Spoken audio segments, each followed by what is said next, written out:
Bismillahirrahmanirrahim. Warahmatullahi wabarakatuh. Waalaikumsalam warahmatullahi wabarakatuh. Alhamdulillahi ala ihsanihi wa syukru lahu ala taufiqi wa imtinanihi. Wa asyhadu an la ilaha illallah wahdahu la syarika lahu ta'dhiman li sya'nihi. Wa asyhadu anna Muhammadan 'abduhu wa rasuluhu ad-da'i ila ridwanihi. Sallallahu alaihi wa ala alihi wa ashabihi wa sallam wa ba'd. Ikhwani azza jami'an, alhamdulillah kita bersyukur kepada Allah Subhanahu wa taala dan terima kasih atas nikmat yang Allah berikan kepada kita semua. Di mana di kesempatan ini Allah masih memberikan kepada kita taufiknya sehingga kita dapat beramal saleh, sehingga kita dapat berkunjung dan melakukan ibadah yang mulia yaitu sholat isya, kemudian kita lanjutkan dengan taklim. Tentunya hal tersebut adalah campur tangan dari Allah Taala. Kemudahan untuk kita melakukan ibadah adalah campur tangan dari Allah Taala. Hidayah dari Allah Subhanahu wa taala. Di mana kita melihat banyak orang yang mungkin lebih longgar daripada kita, lebih muda daripada kita, lebih sehat dibanding daripada kita, akan tetapi Allah tidak memberikan taufiknya agar orang-orang tersebut masuk ke dalam rumah-rumahnya. Maka ini adalah bukti nyata yang bisa kita lihat di mata kita sendiri, bahwasanya setiap amal saleh yang kita lakukan hakikatnya ada campur tangan dari Allah Subhanahu wa taala. Berikutnya salawat dan salam yang tidak lupa kita aturkan kepada Nabi kita Muhammad sallallahu alaihi wasallam, pada keluarganya, para sahabatnya, dan seluruh umat yang senantiasa mengikuti jalan beliau ke akhir nanti. Ikhwani a'azzakum jami'an. Alhamdulillah, banyak hal ataupun banyak kesempatan kita belajar. Mungkin sudah tidak bisa dihitung lagi berapa kali kita belajar. Akan tetapi sebagaimana kemarin juga pernah disampaikan, bahwasanya kasratul mithas tumitul ihsas. Banyaknya kita melakukan sebuah perkara akan mematikan sensitivitas. Banyaknya kita melakukan sebuah perkara yang berulang-ulang akan mematikan sensitivitas. Kita makan misalnya sesuatu yang baru, rasanya nikmat. Tapi kalau kita makan ulang hal tersebut secara terus-menerus selama 100 kali, masih nikmat atau tidak? Tidak, biasa saja. Demikian pula dalam mencari ilmu. Mungkin dahulu ketika kita awal-awal hadir di majelis ilmu, merasakan Masya Allah, betapa nikmatnya, betapa indahnya suasana kajian. Akan tetapi ketika kita sekarang berada di majelis ilmu seolah biasa-biasa saja, ya, seolah biasa-biasa saja, hambar. Maka hendaknya kita kembalikan kepada niat awal kita. Kita belajar untuk apa? Ya, kita belajar untuk apa? Hakikatnya kita belajar adalah untuk menghilangkan kebodohan dari diri kita. Ya, kita belajar untuk menghilangkan kebodohan dari kita. Karena manusia tidak dilahirkan dalam keadaan berilmu. Tidak ada manusia yang dilahirkan dalam keadaan berilmu. Maka cara kita memiliki ilmu adalah dengan belajar. Al-hilmu bita'allum wal 'ilmu bita'allum. Namanya kita melatih sifat untuk lemah lembut, ya kita pengen punya sifat lemah lembut yang dengan latihan. Kalau kita ingin ilmu, ya sudah berarti harus belajar. Ya tidak mungkin orang langsung ujuk-ujuk tiba-tiba dia langsung pandai. Ya, ilmu laduni katanya. Ya tidak ada yang semacam itu. Ya, hakikatnya ketika kita ingin mendapatkan sesuatu ada proses di sana. Ya, demikian pula dalam mencari ilmu ada proses yang harus kita tempuh, yaitu dengan belajar.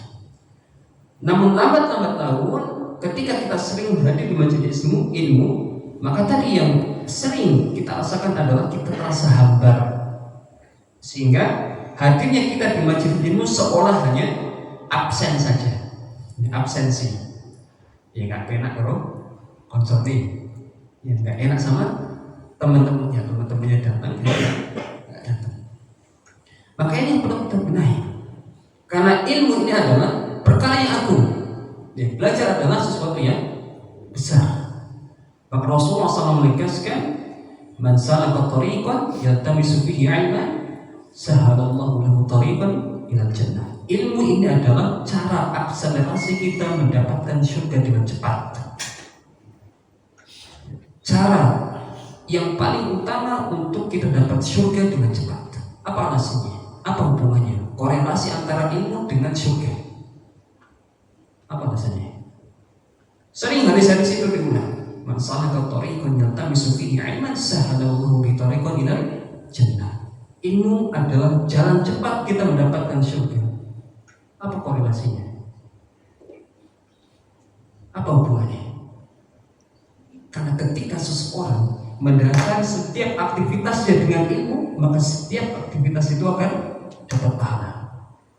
Bagaimana cara duduknya kita ketika sesuai dengan apa yang kita pelajari, maka dapat pahala. Bagaimana cara berpakaian kita, pakai baju yang baca Bismillah terlebih dahulu, kemudian menggunakan tangan kanan terlebih dahulu, dapat pahala. Maka seluruh aktivitas kita akan dapat pahala. Ya, orang-orang yang memiliki ilmu maka akan mendasari setiap prakteknya, setiap langkahnya, setiap detiknya dengan dasar ilmu. Maka setiap aktivitasnya bernilai pahala di sisi Allah Subhanahu wa taala. Kalau orang sudah banyak pahalanya, lebih cepat dapat surga. Inilah korelasi kenapa Rasulullah SAW mengatakan ilmu ini adalah akselerasi kita cepat mendapatkan surga Allah Subhanahu wa taala. Maka terus kita niatkan ketika kita mencari ilmu itu untuk menghilangkan kebodohan kita, untuk mendapatkan nilai-nilai pahala di sisi Allah Subhanahu wa taala. Dan jangan pernah berpuas hati. Sudahlah, saya cukup ngaji setahun saja. Sudahlah, saya cukup belajar ilmu sesuatu, misalnya ilmu dunia saja, misalnya setahun saja. Tidak. Karena itu banyak. Hakikat dari ilmu adalah banyak. Akan tetapi seluruh ilmu tersebut memang harus kita perjuangkan. Ya. Ibnu Katsir pernah mengatakan, "Lan yanala al-ilm illa birahatil jasad." Ilmu itu tidak mungkin digapai dengan badan yang santai-santai, itu mustahil. Jadi harus ada effort, harus ada perjuangan. Makanya kita melatih kembali, kita meluruskan kembali niat kita di dalam belajar. Yaitu untuk menghilangkan kebodohan kita, kemudian kita amalkan. Kita belajar itu untuk diri kita sendiri dulu. Jangan kita kemudian jauh-jauh yang lain dulu. Tapi terhadap diri pribadi dulu, sudah nggak sesuai atau tidak dengan syariat yang Allah dan Rasulnya sampaikan. Kemudian ikhwan fillah ma'azanikum jami'an, sesuai dengan tema kita, yaitu di kesempatan malam ini temanya apa? Ada yang tahu? Sampai kapan kita harus berdoa? Ya, sampai kapan kita harus berdoa? Sampai kapan kita harus meminta? Manusia itu punya banyak keinginan. Kita punya banyak harapan. Banyak atau sedikit? Banyak. Apa saja harapannya? Ya, kontrak. Benar sama lagi. Sehat. Ya, keselamatan. Kesehatan, punya rumah, nikah, terus apa lagi? Pekerjaan tetap, naik pangkat, apa lagi? Aman, apa? Tadi ada yang bilang gitu. Tambah apa tadi? Masya Allah. Tambah anak ya, tambah keturunan, Masya Allah. Banyak permintaan kita, yang banyak harapan kita. Namun ketika kita melihat realita, fakta yang kita dapati terkadang tidak sesuai dengan ekspektasi ataupun harapan kita. Belum sesuai. Lantas apakah kita harus menyerah? Apakah kita harus menyerah pada setiap angan dan cita kita? Dan ini tergantung dengan orang-orang terdahulu. Orang-orang terdahulu juga telah mengalami seperti apa yang kita alami. Salah satu yang dapat kita ambil, kita jadikan contoh adalah kisahnya seorang nabi yang Allah uji dengan penyakit yang tadinya beliau kaya raya, punya banyak anak, punya banyak harta, sampai dikisahkan ada sebuah riwayat seluruh kota tersebut adalah miliknya, tanah di kota tersebut adalah miliknya. Kemudian Allah uji dengan penyakit, anaknya mati, ditinggalkan oleh seluruh saudara-saudaranya. Nabi siapa? Nabi Ayub alaihissalam. Kita kembali mereview, kita kembali menguraikan bagaimana kisah kesabaran dari penantian Nabi Ayub alaihissalam. Kita tahu Nabi Ayub alaihissalam memiliki kekuasaan yang besar, memiliki banyak anak dengan satu istri yaitu Alia bin Ya'qub. Salah satu riwayatnya adalah Alia bin Ya'qub. Meskipun ada pendapat yang lain yang mengatakan namanya adalah bukan Alia, tapi ada nama yang lain. Dan Nabi Ayub ini dikisahkan pula dia termasuk dari keturunannya Nabi Ishak, keturunan Nabi Ishak. Jadi Nabi Ibrahim itu punya dua anak, Nabi Ishak dan Ismail. Rata-rata keturunan Nabi Ishak ini menjadi nabi semua sampai pada Nabi Isa alaihissalam. Adapun keturunan yang kedua selain Ishak siapa?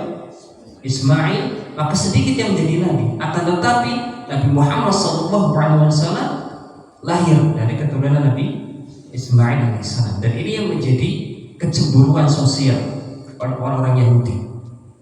Jadi hakikatnya orang-orang Yahudi itu paham siapa nabinya, bagaimana karakter dari nabi tersebut. Ya'rifunahu kama ya'rifuna abna'ahum. Orang-orang Yahudi itu paham betul karakter nabi, ciri-ciri nabi akhir zaman seperti mereka kenal terhadap anak mereka sendiri. Jadi begitu Nabi Muhammad SAW hadir, mereka memilih nabi. Ini nabi yang terakhir. Tapi kenapa mereka tidak mau beriman? Karena mereka iri. Kenapa kok bukan keturunan Nabi Ishak? Kenapa bukan keturunan dari kami saja yang jadi nabi? Hanya mereka tidak beriman kepada datangnya Nabi Muhammad SAW. Baik, kita kembali kepada Nabi Ayub atau Nabi Ayub. Ya, Nabi Ayub ini adalah keturunan dari Nabi Ishak alaihissalam. Jadi kita paham semuanya bagaimana kekuasaan dari beliau. Memiliki kekuasaan yang besar, kemudian keturunan yang banyak, harta yang banyak. Kemudian kalau kita bisa sebut, beliau ini adalah juragan tanah di zamannya. Beliau adalah juragan tanah. Sampai kalau di dalam Al-Bidayah wa Nihayah karang Ibnu Katsir disebutkan ada sebuah riwayat seluruh kota tersebut tanahnya itu atas nama beliau, ya, atas nama Nabi Ayub alaihissalam. Keturunannya juga banyak, anaknya sehat-sehat, ganteng-ganteng, punya istri yang setia. Bukan cuma juragan tanah saja, tapi juragan ternak juga, perkebunan juga iya, pokoknya hartanya melimpah. Kemudian di suatu saat beliau diuji dengan penyakit. Allah menguji Nabi Ayub dengan penyakit. Dan dari sini kita bisa mengambil kesimpulan, ujian itu bukan tanda Allah benci kepada kita, bukan. Bahkan Rasulullah SAW pernah mengatakan, Inna asyadda bala'an, sesungguhnya manusia yang paling berat ujiannya adalah al-anbiya, para nabi. Jadi kakaknya ujian yang kita hadapi tidak sebanding dengan ujiannya para nabi. Kalau kita sholat kemudian cuma dianggap sok soleh, misalnya sok soleh ataupun yang lainnya, itu belum sebanding dengan ujian para nabi. Allah uji kita dengan kekurangan harta, tidak sebanding dengan ujiannya para nabi pun. Nabi Muhammad SAW pernah tidak mengepul ataupun nggak ada masakan di dalam rumahnya selama 4 bulan berturut-turut. Kita ada yang 4 bulan sampai nggak masakan? Nggak ada. Dan diceritakan hanya memakan aswadan, ya, 2 benda hitam, maksudnya adalah air putih dan kurma. Kalau di rumah kita cuma air putih dan kurma, habis muring-muring, ya, piring terbang. Tapi begitulah Nabi Muhammad SAW. Dan Nabi Muhammad SAW tidak seribut kita. Ketika beliau mendapatkan hal tersebut, tidak seribut kita. summa salihun. Kemudian setelah para nabi yaitu orang-orang saleh. Summa amsal fa amsal. Kemudian yang di bawahnya dan di bawahnya. Jadi Allah menguji setiap hambanya sesuai dengan kadar dari agama seseorang, kadar dari keyakinan dan keimanan dia terhadap Allah Subhanahu wa Ta'ala. Agar Allah menguji seperti apa atau sekuat apa ketakwaan dan keimanan kita. Makanya ada sebuah ayat yang sering kita baca dan terkadang kemudian menjadi pertanyaan bagi kita, kapan jalan keluar tersebut? Ketika Allah mengatakan wa may yattaqillaha yaj'al lahu makhraja. Ketika kita benar-benar bertakwa, baru Allah kasih jalan keluar. Berarti mafhumnya Pak, kalau belum Allah berikan jalan keluar, kita belum benar-benar menjadi orang yang bertakwa. Masih nanggung. Ya masih nanggung. Jadi intinya ujian ini adalah tanda kecintaan Allah terhadap hambanya. Termasuk apa yang ujikan terhadap Nabi Ayub alaihissalam. Dan ketika Nabi Ayub alaihissalam ini diuji dengan ujian yang begitu besar, beliau disingkirkan dari kampungnya dan disingkirkan ataupun ditempatkan di pinggiran kota. Ya, beliau ditempatkan di pinggiran kota yang nggak ada penduduknya sama sekali. Dan hanya satu orang yang menemani Nabi Ayub alaihissalam. Siapa itu? Istrinya saja. Karena seluruh anaknya mati. Hanya istrinya saja yang setia menemani beliau. Bahkan diceritakan, beliau masih memiliki beberapa saudara. Ada 2 saudara dengan Nabi Ayub alaihissalam.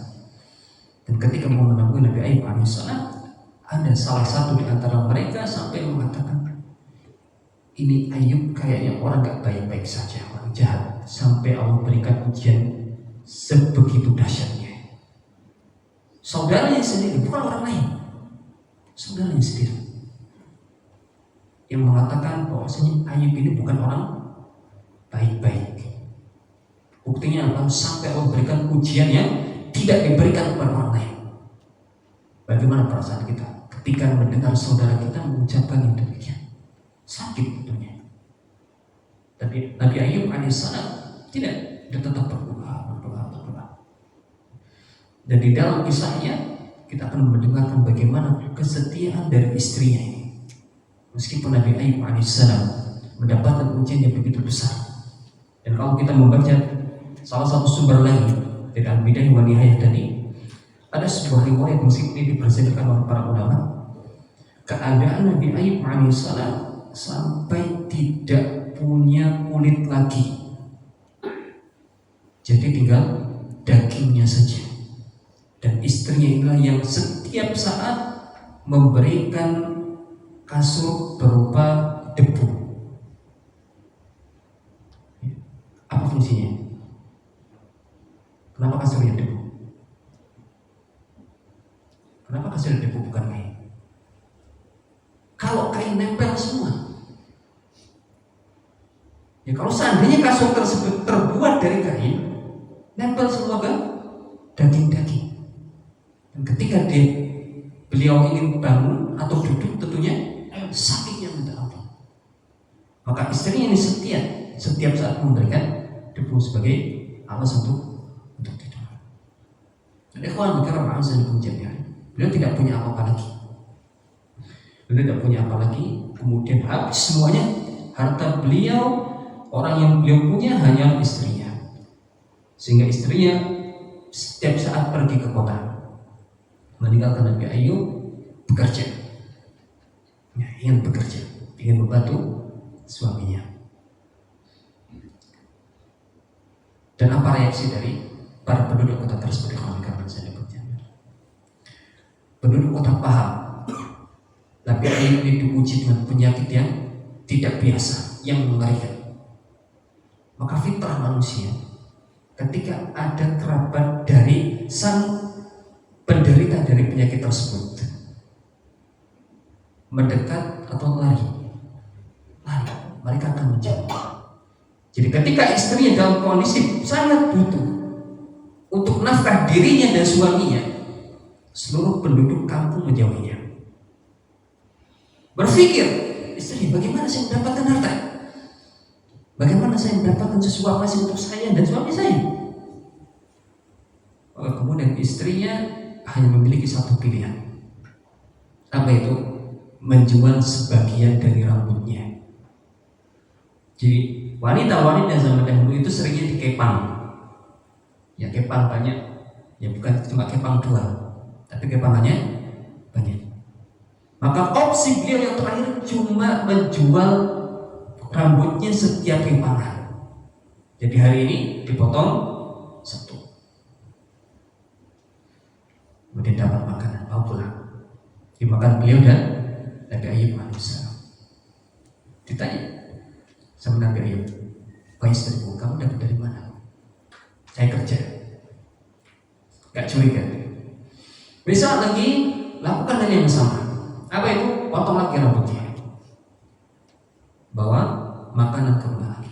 Sehingga ada sebuah momen kemudian Nabi Ayub alaihissalam ragu dan bertanya-tanya, sebenarnya istri saya ini kerjanya apa? Dan tidak dijawab oleh istrinya. Maka kemudian Nabi Ayub alaihissalam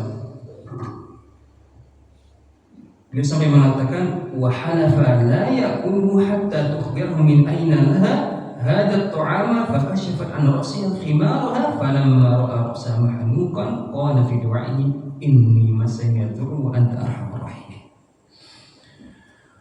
Kemudian Nabi Ayub alaihissalam mengatakan kepada istrinya, demi Allah saya gak akan makan makanan ini sampai kamu jujur. Kamu dapat dari mana? Kamu dapat makanan ini dari mana?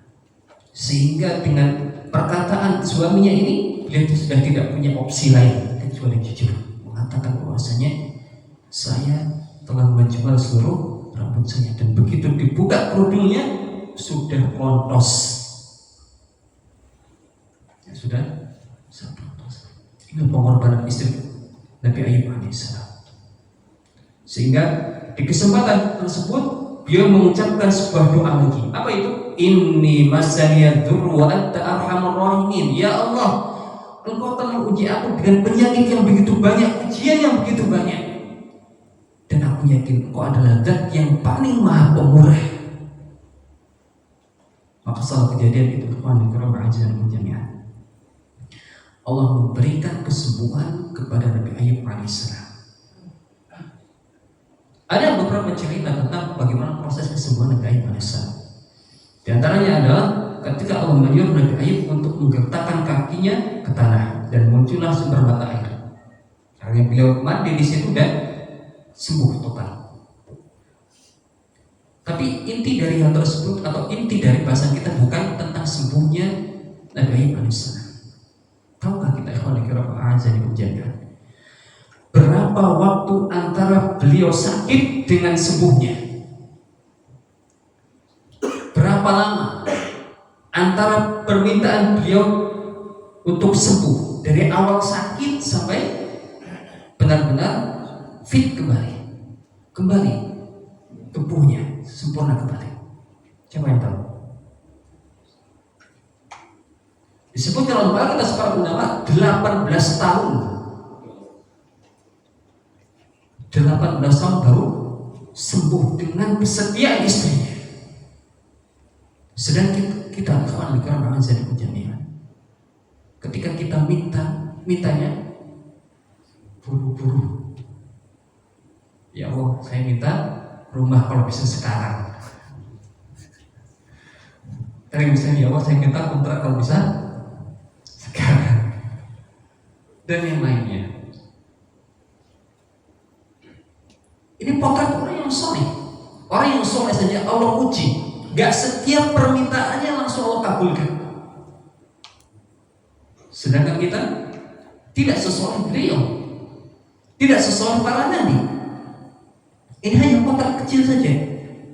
Karena seluruh para nabi juga demikian. Nabi Muhammad SAW ketika berdakwah ingin memurnikan kota Mekah dari penyembahan berhala, apakah beliau tidak berdoa? Berdoa. Dan apakah langsung dikabulkan? Tidak. Tapi ada proses yang lama. Bukan cuma dia atau beliau harus meneteskan air mata, tapi harus berperang terlebih dahulu dengan yang lainnya. Maka ini menunjukkan pelajari yang penting jami'an. Jangan pernah menyerah untuk berdoa. Terus berdoa. Terus. Sampai kapan? Sampai kita mati. Yang berdoa itu bukan hanya sampai tujuan kita tercapai, bukan. Tapi berdoa sampai kita mati. Apa dalilnya? Allah mengatakan, wa'bud hatta ya'tiyaka yakin. Beribadahlah sampai keyakinan atau kematian menghampiri dirimu. Dan kita tahu doa ini adalah ibadah. Ya, doa adalah ibadah. Maka kalau kita mendapatkan diri kita setiap saat atau sering berdoa, itu taufik dari Allah Subhanahu wa taala. Ketika Allah mudahkan kita untuk senantiasa minta kepada Allah, ini adalah taufik. Ini adalah hidayah dari Allah Subhanahu wa taala yang mungkin tidak diberikan kepada yang lainnya. Banyak orang-orang yang ingin mendapatkan sesuatu. Banyak orang yang berkeinginan untuk memperoleh hal-hal yang dia cita-citakan. Tapi begitu berhadapan dengan Allah Subhanahu wa taala seorang membisu. Kalau di medsos pasang statusnya banyak. ABC dipasang ini, itu dan ini. Tapi begitu berdoa bingung minta apa? Curhat ke orang lain, curhat ke teman, bisa berjam-jam. Tapi kalau curhat ke Allah 2 menit udah capek. Padahal kita yakin yang mengabulkan adalah Allah Subhanahu wa taala. Manusia hanya sebagai perantara. Maka ikhwan jangan pernah kemudian kita merasa cukup untuk berdoa. Jangan pernah kemudian kita putus untuk berdoa. Berdoalah sampai kita menghadap Allah Subhanahu wa taala. Dan hakikatnya setiap doa kita itu pasti akan dijawab oleh Allah Subhanahu wa taala. Sebagaimana Rasulullah SAW pernah mengatakan, "Ma min muslimin yad'u Allah bi da'watin laysa fiha ithmun wa la qati'atu rahmin wa la qati'atu rahmin illa a'tahu Allah biha inda thalath." Tidaklah seorang muslim, tidaklah kita berdoa kepada Allah Subhanahu wa taala selama 2 catatan. Selama isi doa kita tidak mengandung dosa. Selama permintaan kita kepada Allah Subhanahu wa taala tidak mengandung dosa. Apa contohnya? Ya Allah, berikan saya kesuksesan dalam bisnis. Saudara saya yang itu hancurin aja, biar saya aja yang sukses misalnya. Ini termasuk dosa. Ketika tidak ada dosa di dalamnya, wala qati'atu rahmin, dan tidak ada doa yang isinya adalah memutus silaturahim, pasti Allah akan berikan pengkabulan. Pasti Allah kabulkan. Tapi ingat, antara kita dengan Allah Subhanahu wa taala, mana yang lebih tahu yang terbaik buat diri kita? Allah. Asa an tuhibbu syai'an wa huwa syarrun lakum, wa asa an takrahu syai'an wa huwa khairun lakum. Boleh jadi apa yang kita anggap baik ternyata buruk buat kita. Dan boleh jadi apa yang kita anggap buruk ternyata baik buat kita. Allahu ya'lamu wa antum la ta'lamun. Allah itu lebih paham. Allah itu lebih tahu apa yang terbaik buat diri kita daripada tahunya kita terhadap diri kita sendiri. Maka Allah memberikan ijabah dengan 3 cara. Apa itu? Imma an ta'jala lahu da'watah atau an tu'jina lahu da'watah. Opsi yang pertama, Allah langsung kabulkan. Kita minta untuk dinaikkan pangkatnya, ternyata Allah kabulkan. Kita minta kesembuhan, ternyata Allah langsung berikan kesembuhan. Wa imma an yudakhiraha lahu fil akhirah. Opsi yang kedua, terkadang Allah simpan permintaan tersebut, pengkabulan tersebut di akhirat. Jadi Allah nggak wujudkan di dunia, tapi Allah simpan hal tersebut di akhirat. Dan kita butuh hal semacam ini. Kenapa? Karena ketika seluruh doa kita pasti dikabulkan di dunia, lantas kita di akhirat dapat apa? Kalau seluruh permintaan kita diwujudkan semuanya di dunia, kita di akhirat dapat apa? Sedangkan akhirat adalah negeri keabadian. Kaitannya tinggal masuk surga atau masuk neraka. Dan di saat itu kita ingin masuk ke dalam surga, maka boleh jadi doa tersebut menjadi penyelamat kita masuk ke dalam surga Allah Subhanahu wa Ta'ala. Dan sebab itu ikhwan kiram azan jami'an, ada di kalangan para ulama itu ketika setiap permintaan doanya langsung dikabulkan, khawatir saya nanti di akhirat dapat apa? Ketika semuanya langsung terwujud, nanti saya di akhirat sudah mendapat apa-apa, maka dia khawatir. Berbeda dengan kita. Kalau nggak dikabulkan malah yang protes sana sini. Ini gimana? Oh itu gimana? Ya nggak gimana? Karena Allah yang lebih paham apa yang terbaik buat kita semua. Ini opsi yang kedua. Jadi opsi yang pertama langsung Allah wujudkan. Opsi yang kedua, Allah simpan permintaan kita di akhirat. Kemudian opsi yang ketiga, wa imma an yasrifa anhum minas su'i mithlah. Dan terkadang Allah palingkan kita dari keburukan, yang mana keburukan tersebut senilai dengan permintaan kita. Ya Allah jauhkan kita dari musibah, di mana kalau kita dapat musibah tersebut pas sesuai dengan permintaan kita. Ada cerita teman beberapa azan berjadian. Seseorang yang minta uang 100 juta, tapi Allah enggak kasih langsung. Kemudian beliau berkendara masuk ke jalan tol, kecelakaan. Ya, beliau mengalami insiden kecelakaan. Akan tetapi beliau selamat. Ya, beliau selamat. Dan kalau dikira-kira, ditakar kalau sampai beliau kemudian kecelakaan di saat itu, maka sama persis dengan permintaannya, yaitu totalnya sekitar 100 juta. Maka boleh jadi ikhwan kiram azan kunjungan, ketika Allah menjauhkan kita dari sebuah musibah, itulah jawaban doa dari Allah Subhanahu wa Ta'ala. Allah izinkan kepada kita untuk sehat. Boleh jadi itu adalah sebanding dengan permintaan kita di waktu yang lalu. Kalau kita sakit mungkin keluar darahnya juga sekian. Maka bersyukur kepada Allah Subhanahu wa Ta'ala.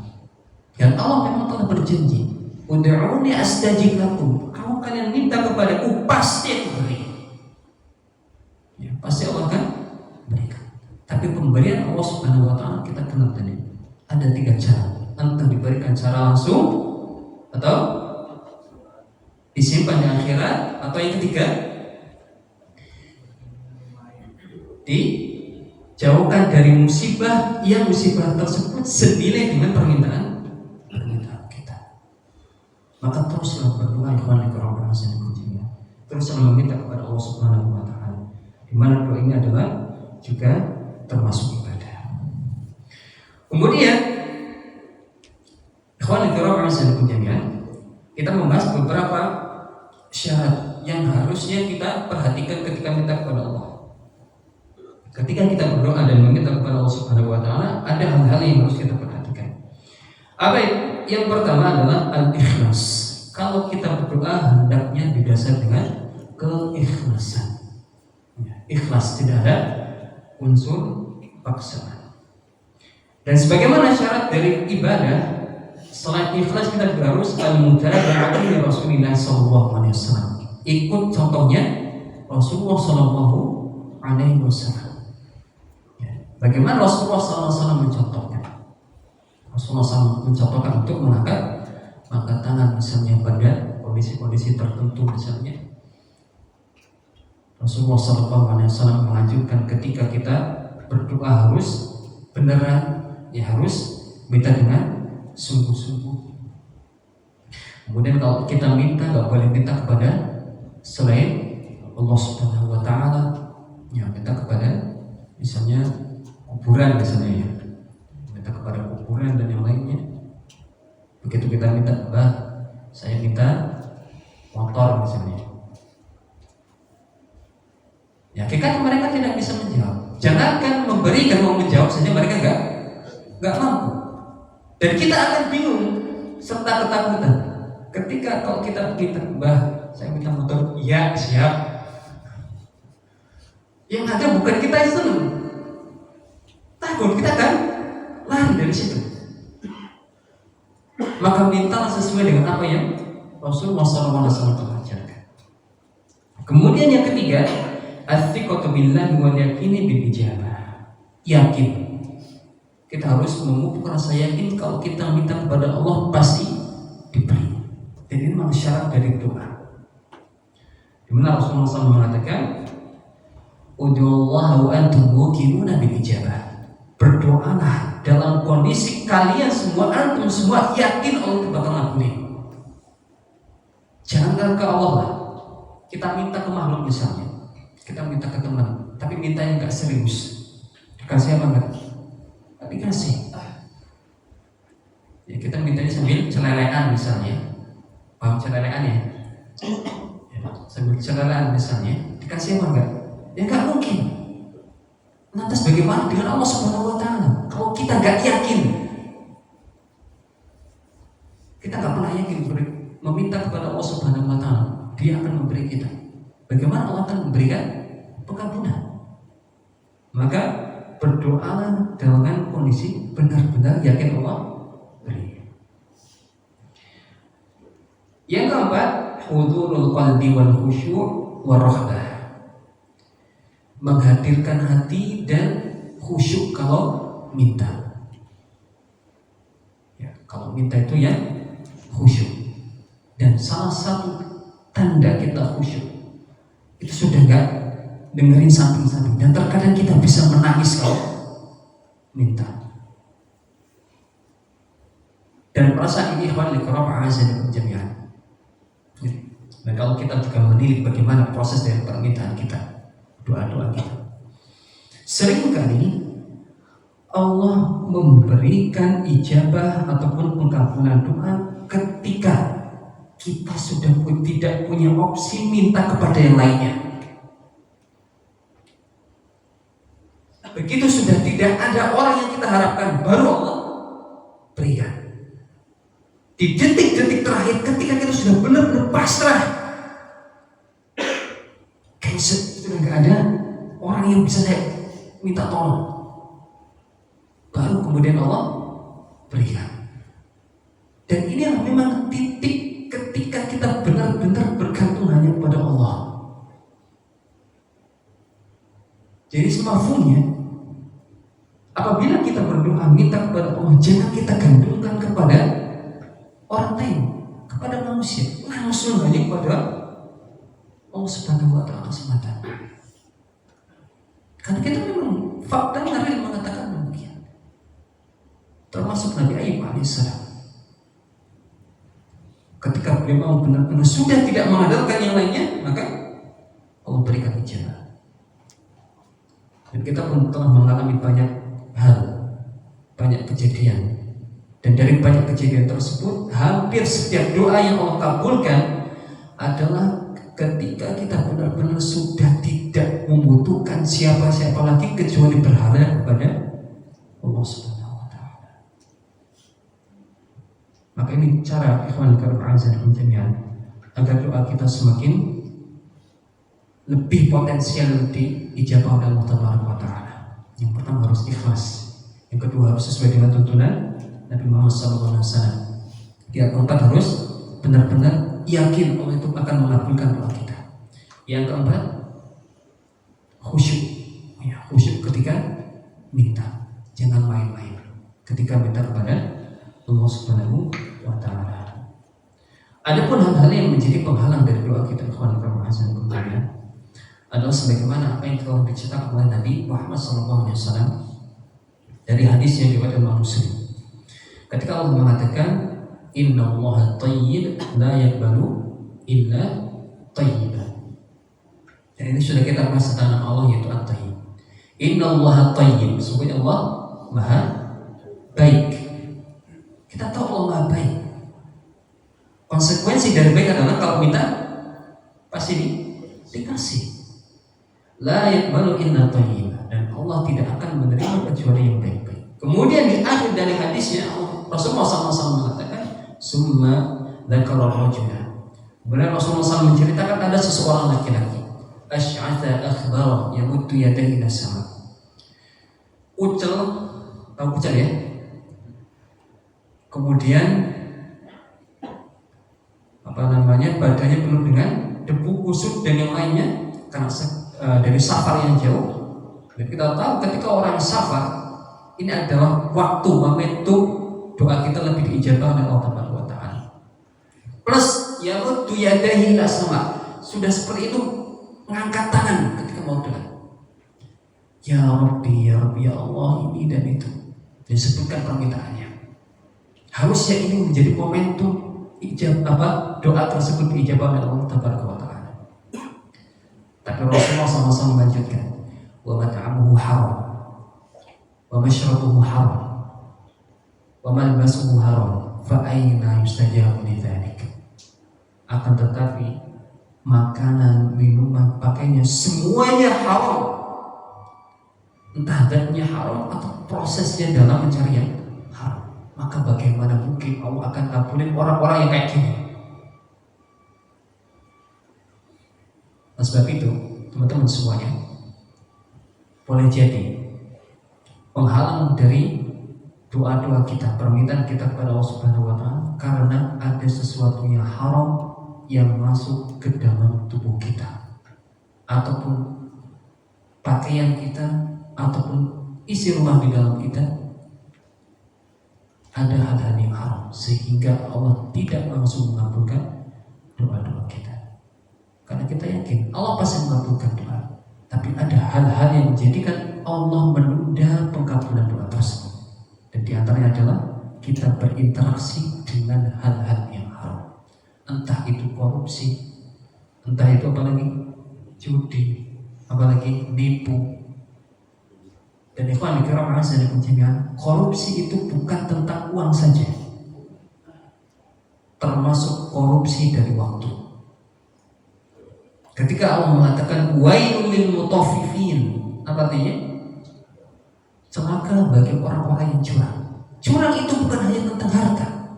Curang itu juga berkaitan ketika kehadiran harusnya jam 7, kita berangkat jam 8. Pulang harusnya jam 6, kita pulang jam 5. Itu termasuk dari kecurangan.